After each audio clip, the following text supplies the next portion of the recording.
got a beautiful whole piece of snapper here. I've removed the head, but don't get rid of the head because there's so much flavour in it. I always ask my fishmonger, Manny from Planet Seafood, to reserve it for me because I love to make stock out of it. So for this recipe though, we just need this centre cut because this is where all the beautiful meat is. And we're going to fry it and serve it with a creamy French style sauce. So I'm just going to trim the tail. Just a small amount, and I trim this because I want it to fit in my pan before it goes into the oven. Sharp knife, we're going to score on each side, just a few scores just so it cooks evenly. Turn it around and we'll do this to the other side. Beautiful. And a small splash of extra virgin olive oil and a good pinch of salt. Okay, on that side, turn it over and then a little salt on both sides.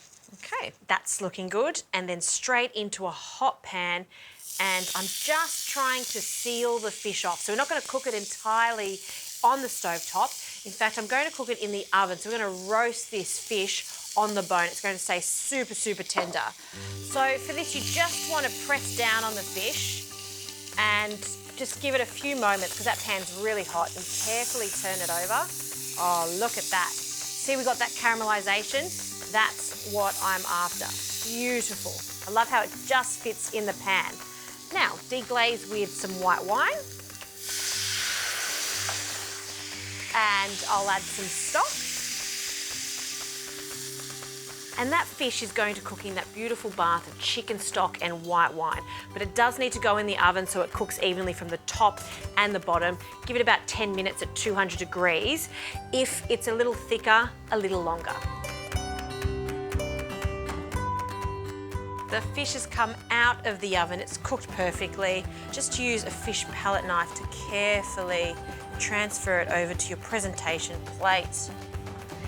And let's get back to this sauce. So see all these beautiful juices? That's from the chicken stock, the wine, but it's also been flavoured from that fish that we were cooking there.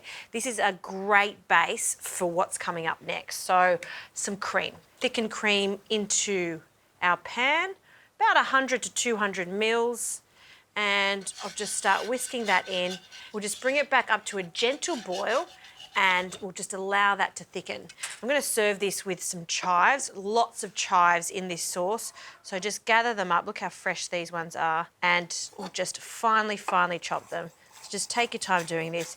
It does help to have a sharp knife so it doesn't bruise the chives as I chop through them. It just gets that nice, perfect, round chive chop. So I'd say about 2 to 3 tablespoons of chives. It's going to give a beautiful subtle onion flavour. That's why I like to use these as opposed to spring onions in a recipe like this. And it's very French. Okay, that's good. Back over to the cream. Oh, look at that. See how that's thickened up nicely? Let's turn that down. And the butter. So cold butter for this. And we're going to add just little cubes to it and start whisking it in.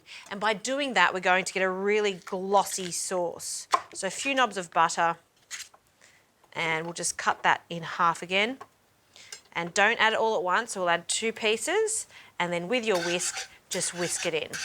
So this is the trick when you go to restaurants and you have that beautiful cream sauce with your fish. This is how they get it really, really glossy, by adding that butter right at the end. And the last few bits, and then whisk that in. And look at the sheen on that gorgeous sauce. All right, a few more ingredients. Salmon roe, just that pop of saltiness, a few generous spoonfuls. You know what, let's put the whole lot in. And all of those chives that we've chopped, they can go in. Look at the colours, it'll be so pretty.